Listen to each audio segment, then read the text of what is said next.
actuellement le plus populaire, le plus aimé par les Camerounais, c'est le professeur Maurice Kamto. Tout simplement parce que depuis 2018, il a ouvert les yeux des Camerounais. Il a démontré aux Camerounais que la politique n'était pas pour les uns et que la politique pouvait être pour tout le monde. Donc le professeur Maurice Kamto, c'est celui-là qui a démontré aux Camerounais qu'il pouvait encore faire quelque chose vis-à-vis de la politique. Là, moi, professeur Kamto. Pourquoi vous le dites? Parce qu'il le multiplie en quelque chose. Pour moi, il donne des positions. C'est-à-dire qu'il donne des visions. Il a une vision que les Camerounais entendent. C'est-à-dire qu'il maîtrise en quelque sorte les réalités du pays, ce qu'il faut et ce que le peuple a besoin. Bon, moi j'ai comme impression qu'il est à l'écoute du peuple. Il connaît, c'est-à-dire, bon, moi je vois à travers les débats télévisés, bon, à mon avis... Hein. D'après moi, l'homme politique le plus apprécié du Cameroun, c'est le professeur Maurice Kamto. Non seulement les Camerounais sont pressés, c'est-à-dire ils veulent un changement. Et puis maintenant, l'homme dans lequel on voit vraiment ses actions sur le terrain et qui porte plus le MRC, professeur Maurice Kamto. Je parle de professeur Maurice Kamto, de MRC. Oui, parce que depuis qu'il est à la tête de ce parti, vraiment ça bouge et tout le Cameroun est en train de bouger pour l'instant. Les autres sont populaires, mais pas plus que le professeur Kamto. À mon avis, l'homme politique le plus adulé des Camerounais, c'est naturellement le professeur Maurice Kamto. Déjà en 2018, c'était le numéro 2 à la sortie des élections présidentielles. Beaucoup de choses ont changé, mais qu'à cela ne tienne, il demeure l'homme politique le plus en vue aujourd'hui. Le plus adulé, c'est Maurice Kamto, c'est évident. Pourquoi? Parce qu'il a un meilleur programme politique. Il a exposé à tout le monde, toutes les chaînes où il est passé. Il a son programme plus convaincant que celui de tous les autres. Je crois que c'est Kamto. Pourquoi Kamto? Bon, actuellement, je pense que c'est lui qui a certains projets politiques qui touchent beaucoup plus les jeunes. Et même pas seulement les jeunes, en fait. De manière générale, je pense que c'est lui qui est un peu plus crédible.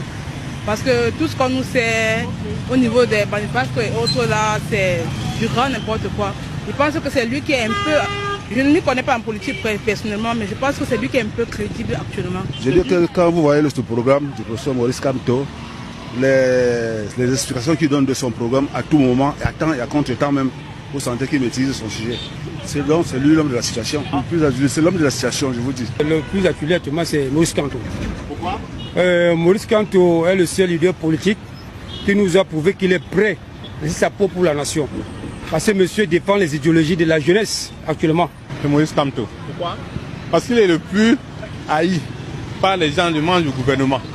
Et ce qui, au fond des Camerounais, c'est lui que les Camerounais veulent. Au fond de chaque Camerounais, si vous pouvez faire un sondage, au fond des Camerounais, c'est lui que la population... Bien, je voudrais dire que ce qui se passe actuellement est très intéressant. On a là un RDPC qui promeut une candidature, celle de son président national, 92 ans par là. Et on a à côté également au niveau de l'opposition, on peut le dire, des oppositions sans position. Je n'ai pas dit l'opposition, j'ai dit des oppositions parce qu'elles sont multiples et qui n'ont pas de position. Et là, on se retrouve avec une population qui est perdue. D'aucuns pensent qu'il faille continuer avec nos amis du parti de M. Mvouna, M. le maire, et responsable politique territorial là-bas. Et d'autres se disent non, il faille qu'il y ait un changement. Mais alors, quelles sont les voies empruntées pour ce changement? La question se pose. Parce qu'à côté, on n'a pas une offre. Bon, vraiment, ça m'engage, hein. Ça n'engage que moi. On n'a pas une offre politique qui puisse convaincre, véritablement. Et même si on a une offre politique qui convainc certains, on n'a pas de leader charismatique. On a des partis politiques qui ont des problèmes de leadership. Je prends par exemple le cas de mon voisin, le PCN. Heureusement qu'il y a un congrès qui s'est tenu et qui a peut-être légitimé un certain nombre de choses.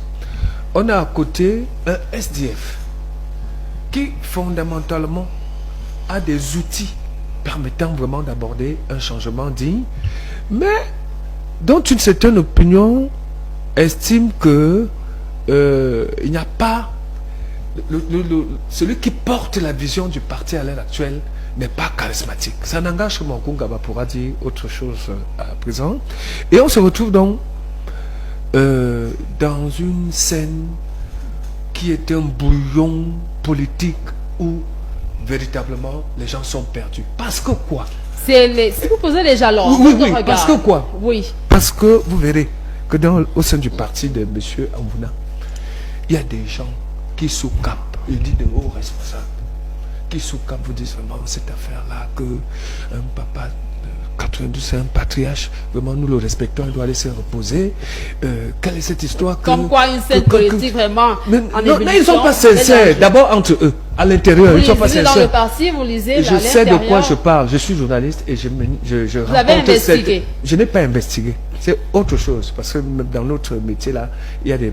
Si vous dites que j'ai investigué, vous allez me demander les éléments d'investigation. Comment le saviez-vous? Ça vous intéresse? J'ai rencontré des personnes, je ne vais pas les citer, qui sont... On peut également vous demander... Qui sont... Non. Ça sera pour chuter, on va... Oui. C'est parce que Koungaba veut me perturber. Restez concentré. Je reste concentré. Perturbé quand vous êtes en train de parler de mon parti, donc je parle. Dans leur parti politique, il y a des gens qui ne sont même pas pour la candidature de leur président naturel.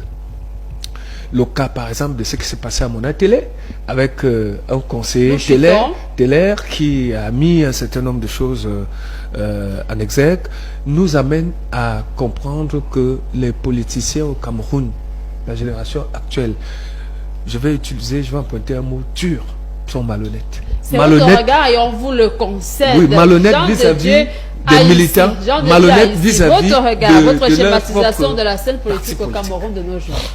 Aujourd'hui, le parti politique qui revendique le taux de sympathie élevé, ne serait-ce que du côté de l'opposition, c'est le mouvement pour la renaissance du Cameroun.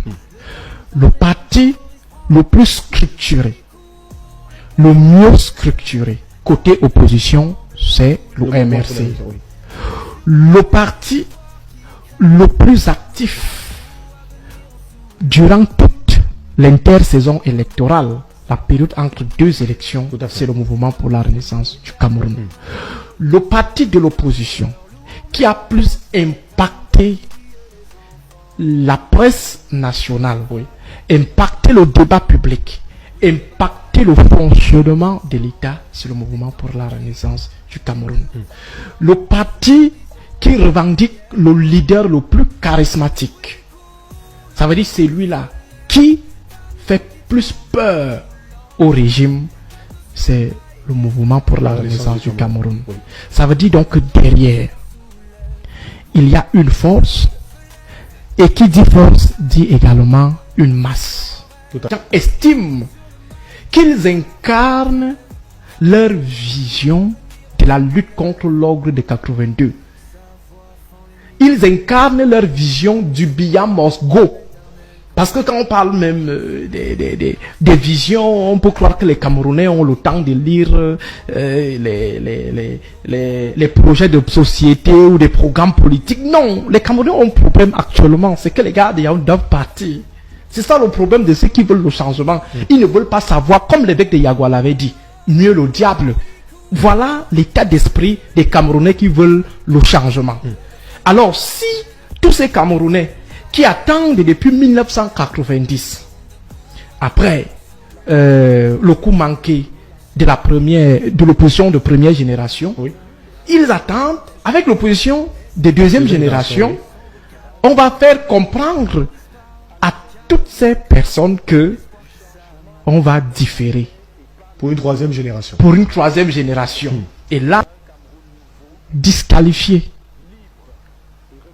Maurice Kamto, c'est disqualifier les appétits, les attentes nourries par les Camerounais pour ce qui est du changement. Et je crois, et je l'ai toujours dit, que il est préférable de décompresser certaines tensions avant le temps, de manière anticipée. Si le système ou le régime de Yaoundé tient à son projet d'éternisation, qu'il pense à toutes les options, sauf à celle de la disqualification de la candidature du professeur Maurice Kamto, parce qu'il incarne, comme je le dis, c'est pas lui, n'est pas forcément fort, lui en tant qu'individu n'est pas fort. Mais je parle de cette masse, tout à fait, qui attend depuis 90. C'est cette masse-là aujourd'hui. Ce moment important. Ce moment important. Oui.